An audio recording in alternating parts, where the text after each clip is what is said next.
Luar biasa Tuhan kita. Ada haleluya. Puji nama Tuhan. Walaupun hari ini lumayan macet ya. Kalau yang kerja, saya yang nggak kerja aja saya lumayan lelah ya. Tapi saya boleh bersuka cita dan saya juga percaya untuk setiap jemaat Tuhan yang boleh hadir pada malam hari ini masih bersemangat dan bersuka cita ya. Puji nama Tuhan. Siapa yang hari ini mungkin beda tahun ini dengan tahun yang lalu? Tidak ada bolongnya 10 hari. Angkat tangan coba, mana? Nggak ada bolong. Nggak ada bolong ya? Ya, oleh Pastor Ima, puji Tuhan, haleluya. Haleluya, puji nama Tuhan. Kita aja bersyukur apalagi Tuhan. Tuhan senang ya. Kita sudah masuk hari yang ke-9 ya. Besok hari ke-10, hari terakhir, di mana hari Minggu kita akan merayakan hari Pentakosta ya. Puji nama Tuhan. Dalam 9 hari ini, siapa yang boleh merasakan ada perubahan? Gak usah angkat tangan, tapi dalam hati aja ya. Ya. Mungkin bilang begini, kok saya hari-hari ini kok gak gampang marah ya? Itu ada Roh Kudus ya. Kok hari-hari ini saya kok tenang-tenang aja, padahal masalah tetap aja gak pernah selesai ya. Itu Roh Kudus sudah bekerja. Karena Roh Kudus itu sebagai penolong yang memberikan kita juga damai sejahtera ya. Puji nama Tuhan. Pada malam hari ini kita sudah masuk yang ke-9, di mana masih dalam peran Roh Kudus di dalam kehidupan kita sebagai orang-orang percaya. Kita akan buka pada Roma 8 ayat 26. Roma 8 ayat 26. Sudah dapat? Haleluya. Haleluya. Roma 8 ayat 26. Saya bisa tunggu. Saya bersyukur kalau misalnya untuk jemaat di tempat ini masih berusaha untuk pakai Alkitab ya. Saya sendiri hampir-hampir kadang-kadang suka lupa, tapi saya belajar untuk buka Alkitab juga ya. Sudah dapat ya Roma 8 ayat 26. Puji nama Tuhan. Yuk kita baca sama-sama. Ini ayatnya cuma satu ya. Roma 8 ayat 26. Demikian juga Roh membantu kita dalam kelemahan kita, sebab kita tidak tahu bagaimana sebenarnya harus berdoa, tetapi Roh sendiri berdoa untuk kita kepada Allah dengan keluhan-keluhan yang tidak terucapkan. Amin. Haleluya. Tema pada hari ini merupakan peran Roh Kudus untuk menolong kita di dalam berdoa yang benar ya. Sudah masuk dalam 9 hari, sudah banyak firman yang kita dengar, dan biarlah firman yang kita dengar tidak kita dengar saja berlalu begitu saja, tapi biarlah firman itu tetap kita taruh dan kita ingat, dan kita juga boleh melakukan itu. Amin ya. Kalau ada yang follow IG GPD Eklesia, siapa yang follow? Ya pastor harus follow, kalau enggak ya. Kalau multimedia wajib ya. Bung Jerry yang upload ini ayat ya. Ayat ini sama nggak sih? Bung Jerry hari ini sama ya. Oke, itu ayat dari Bapak Gembala memang ya. Jadi ayat ini sudah diangkat, sudah ada di dalam IG GPD Eklesia, di mana Roma 8 ayat 26. Demikian juga Roh membantu kita dalam kelemahan kita, sebab kita tidak tahu bagaimana sebenarnya harus berdoa, tetapi Roh sendiri berdoa untuk kita kepada Allah dengan keluhan-keluhan yang tidak terucapkan. Dalam pekan Pantekosta ini doa 10 hari. Hari pertama kita mempelajari peran Roh Kudus itu sebagai materai dan jaminan yang Tuhan berikan kepada orang percaya. Ya, amin. Kita sudah dimateraikan, sudah dicap dan jaminan kalau kita sebagai orang-orang percaya tidak ditinggalkan Tuhan, karena ada Roh Kudus yang menjamin dalam kehidupan kita. Lalu hari kedua, siapa yang ingat? Hari kedua, Roh Kudus berperan sebagai apa?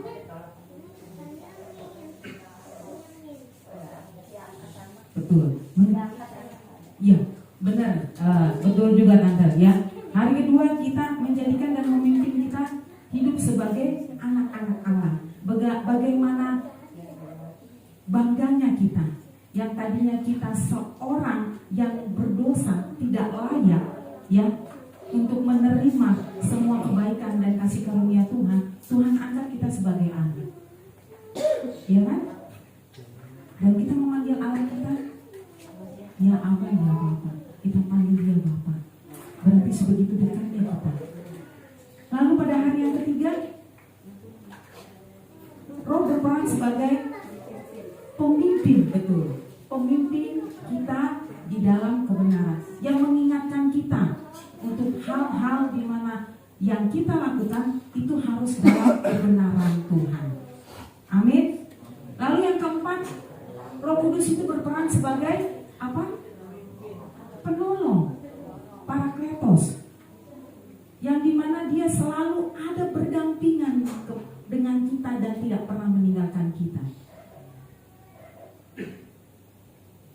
Dimana penolong itu berjalan bersama dan dia nggak pernah istilahnya duluan jalan dan ketinggalan di belakang. Enggak. Yang namanya penolong selalu sama-sama. Jadi dia yang selalu menuntun dan memimpin kita. Lalu hari yang kelima, kita berbicara, Roh Kudus itu berbicara sebagai apa?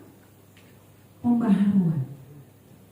Ya, kita boleh dibaharui dan seperti dilahirkan kembali oleh Roh Kudus itu sendiri.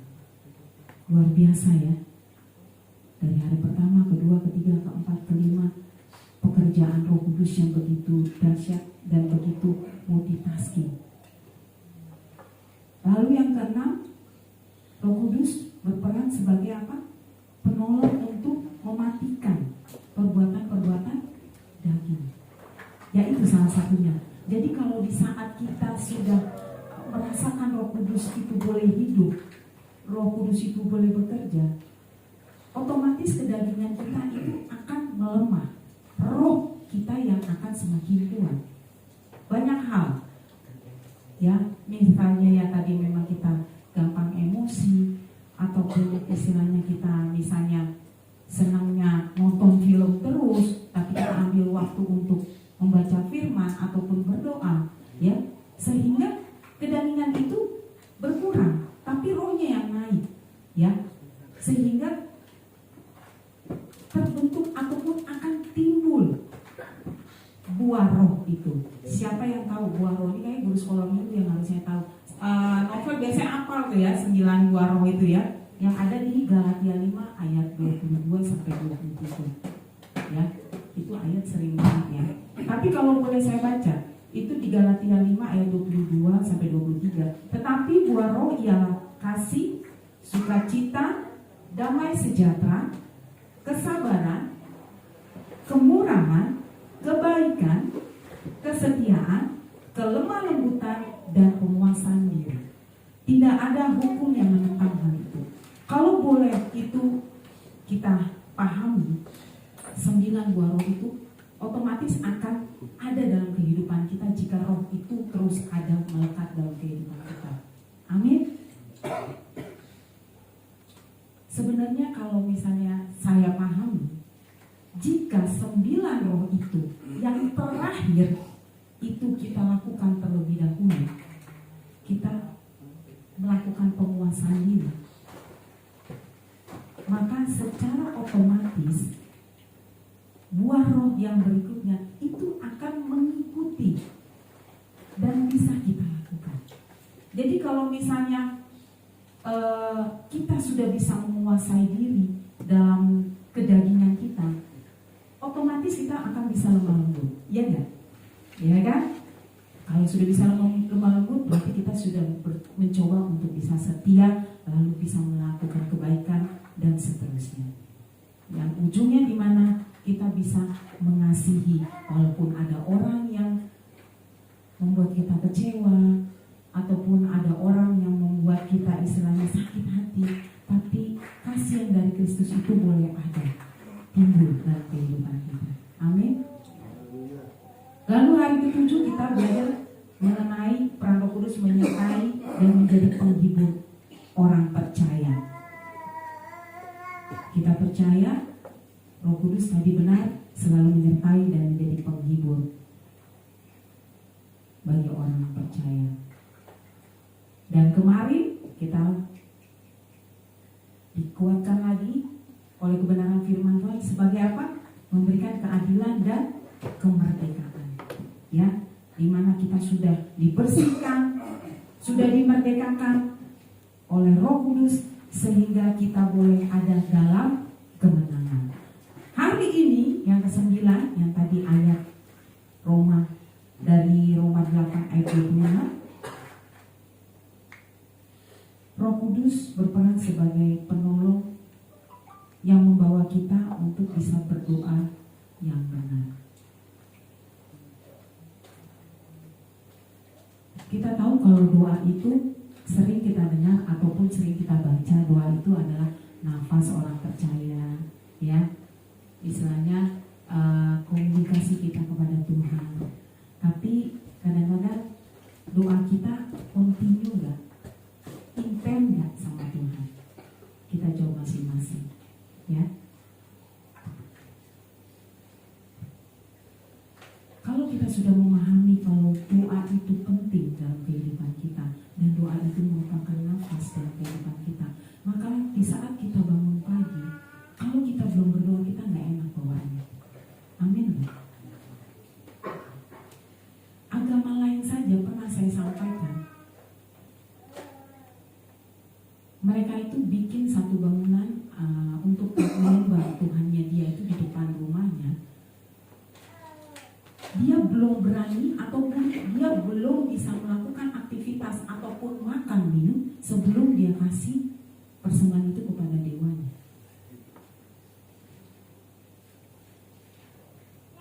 Masa kita punya Tuhan yang sudah rela mati dan bangkit? Kadang-kadang bangun pagi aja kita udah kayaknya udah repot dengan pekerjaan kita yang harus kita lakukan tiap hari. Saya rasa pasti Tuhan sedih. Karena apa? Tuhan itu hanya minta waktu di mana dia boleh dipuji, dimuliakan, kita ucapkan syukur. Tapi kadang-kadang kita suka melupakan waktu itu. Kalau boleh saya saksikan, memang semenjak saya resign, saya sudah maksudnya saya mencoba untuk ambil waktu di pagi hari sebelum istilahnya anak-anak ataupun Bapak Gembala bangun. Saya ambil waktu. Karena apa? Saya selalu merasa di saat kalau saya tidak berdoa, saya takutnya ada apa-apa aja sepanjang hari itu.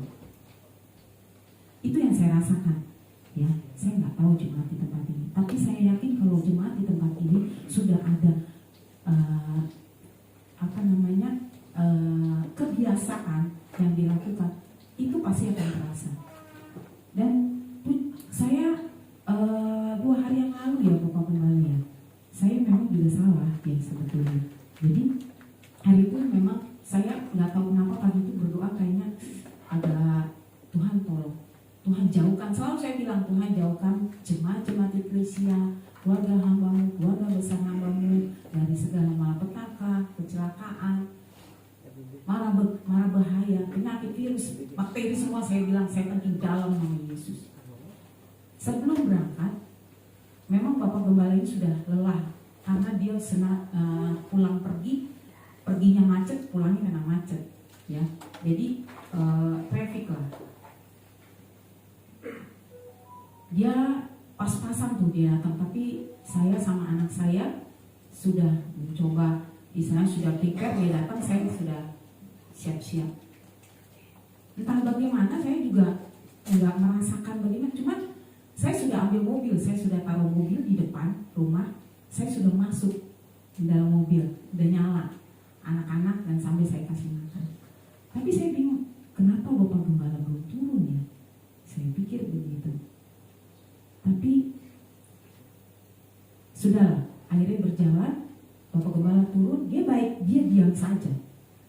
Diam saja. Memang kadang-kadang Bapak Gembala tuh kalau ada apa-apa dia biar nggak buat saya panik. Maklum ibu-ibu kalau dikasih tahu satu panik, ngomongnya ini panjangnya berber gitu ya. Itu ibu-ibu bukan, ya. Tapi dia tenang karena mau ibadah.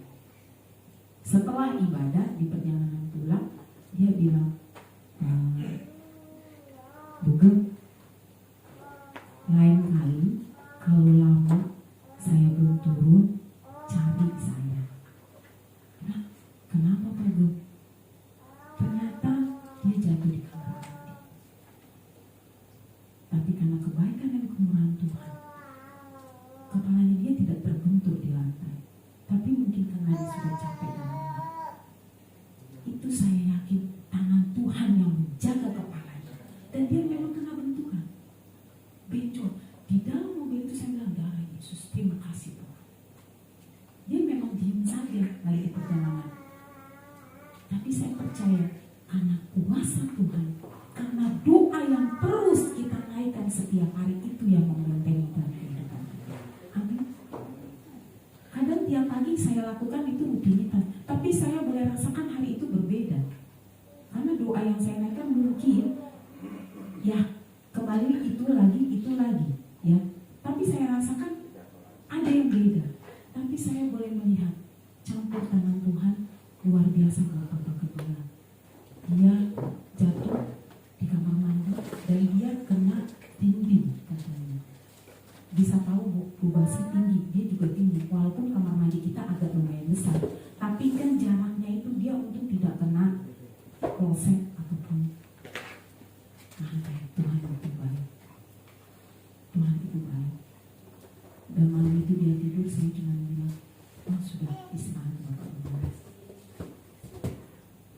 Jadi dalam ayat ini, kalau boleh kita baca, demikian juga Roh membantu kita dalam kelemahan. Sebab kita tidak tahu bagaimana sebenarnya harus berdoa. Tetapi Roh sendiri berdoa untuk kita kepada Allah dengan keluhan-keluhan yang tidak terucap. Dalam ayat ini dikatakan Roh membantu kita dalam kelemahan. Jadi Tuhan tahu kita ini punya keterbatasan. Ya salah satunya itu. Kita bisa punya lemah fisik, tubuhnya terbatas, umur semakin tua, ya kan? Jadi mungkin semangat boleh ada, tapi tetap saja tubuh ini ada masanya. Jadi Rasul Paulus menyatakan atau menyampaikan ayat ini, dia tahu, di situ pun Rasul Paulus, walaupun rohnya berkobar-kobar, dia juga punya keterbatasan fisiknya dia. Ya. Jadi tubuh ini kalau kena sakit kita pasti lemah, roh kita ikutan lemah, iya kan? Betul ya? Belum lagi nanti kita lemah dalam secara mental, benar kan? Mental itu berhadapan dengan bagaimana di saat kita ada masalah dalam pekerjaan, dalam keluarga, yang nggak selesai-selesai, ya, yang membuat tuh mental kita malah jadi turun, kita lemah lagi. Lalu yang ketiga, kita juga bisa merasakan kelemahan itu secara rohani. Rohani itu di mana? Yaitu di saat kita merasa kayaknya sibuk dengan kegiatan kita setiap hari, lama-lama kita jadi kendor untuk beribadah, berdoa. Otomatis kita jadi lemah juga, ya. Jadi fisik, mental, rohani itu yang akan diserang oleh iblis. Maka dari itu Yesus memberikan Roh penolong yang akan membantu kita baik itu kita berdoa kepada Tuhan, baik itu di dalam kita kelemahan menghadapi situasi. Luar biasanya Tuhan kita. Jadi saya bersyukur kalau jemaat-jemaat tempat ini boleh rindu datang setiap hari untuk terus dipulihkan dan dikuatkan oleh Roh Kudus. Karena Roh itu memang harus terus diperbaharui, ya. Kita harus terus bangkitkan sehingga Roh itu sendiri tidak mati. Jadi kalau kita bersama-sama di sini, kita saling mendoakan, 2-3 orang berkumpul, kita percaya Roh Tuhan boleh ada di tempat ini. Amin.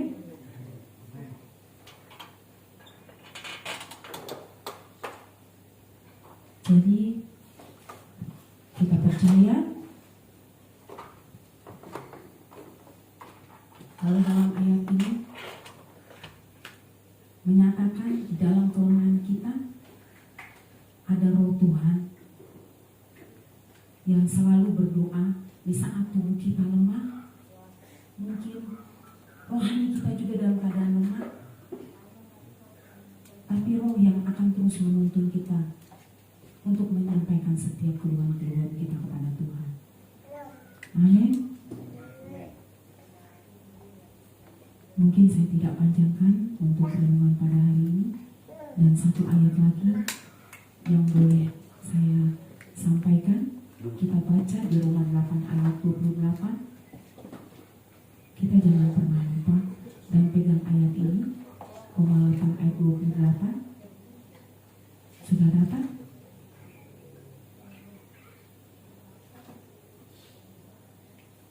Kita tahu sekarang bahwa Allah turut bekerja dalam segala sesuatu untuk mendatangkan kebaikan bagi mereka yang mengasihi Dia, yaitu bagi mereka yang terpanggil sesuai dengan rencana Allah. Jadi Allah akan turut bekerja dalam segala sesuatu jika Dia selalu kita taruh dalam kehidupan kita. Amin. Kita percaya Roh Kudus ini Roh yang 24 jam ada buat kita. Ya. Mungkin suami kita, istri kita, orang tua kita terbatas dalam menolong kita ataupun ada di samping kita. Tapi Roh Kudus 24 jam non-stop. Ya, panggil Dia di saat kita dalam kelemahan. Panggil Dia di saat kita mungkin dalam kesesakan yang begitu luar biasa. Jadi di saat kita ambil bagian dalam berdoa, kita jangan hanya berdiam diri. Kita buka suara kita, kita naikkan doa kita. Gak usah takut kalau kiri kanan bilang, saya takut Bu Gembala, Pak Gembala, suara saya gak enak didengar. Bukan karena itu. Kalau Roh yang berbicara, Tuhan gak dengar dari suara kita, tapi Roh lihat dari ketulusan hati kita. Amin. Karena Roh Kudus itu lembut. Roh Kudus itu yang memberikan kita ketenangan dan kedamaian sehingga membantu kita untuk bisa berdoa yang benar kepada Tuhan. Oleh sebab itu, sebelum kita ambil bagian untuk berdoa, menaikkan keluhan-keluhan kita, pergumulan-pergumulan kita. Kami Bapak Ibu Gembala tidak tahu apa yang menjadi pergumulan Bapak Ibu, saudara-saudara tempat ini, tapi Tuhan. Ya. Ingat, Allah sangat memahami kehidupan kita. Ya. Jadi ketika kita berpikir kita salah berdoa, ya, mungkin kita menuntut hak-hak kita terus, ya, kita berdoa kayaknya salah nih saya nih, kok nggak pernah Tuhan istilahnya jawab. Tapi di saat ketika mungkin kita salah berdoa dalam meminta berdoa, tapi Allah tidak pernah salah mendengar doa kita. Kalau kita salah berdoa menurut kita, tapi Allah tidak pernah salah dengar doa kita. kita salah dalam berdoa, tapi Allah tidak pernah juga salah menjawab doa-doa kita. Karena apa? Karena ada Roh Kudus. Ya, jadi jangan sampai kita merasa kalau kita salah nih saya berdoa. Enggak ada yang salah. Ketika mungkin kita merasa salah, Roh Kudus yang akan mengatakan itu kepada Allah, sehingga doa-doa kita menjadi doa-doa benar di hadapan Allah. Puji nama Tuhan. Kita akan siapkan doa-doa kita siap juga diperbaharui lagi, kita boleh diurapi lagi oleh Roh Kudus itu sendiri. Amin. Jangan berdiam diri di saat kita berdoa, saat kita bernyanyi. Di saat Roh Kudus itu mau menaruh sesuatu, mau berkata-kata, kalaupun memang kemarin ada yang Bapak Nathanael bilang, Tuhan berikan karunia-karunia itu, jangan ditahan. Ya. Di akhir zaman ini akan semakin banyak Tuhan berikan karunia itu bagi orang-orang percaya. Amin. Puji nama Tuhan.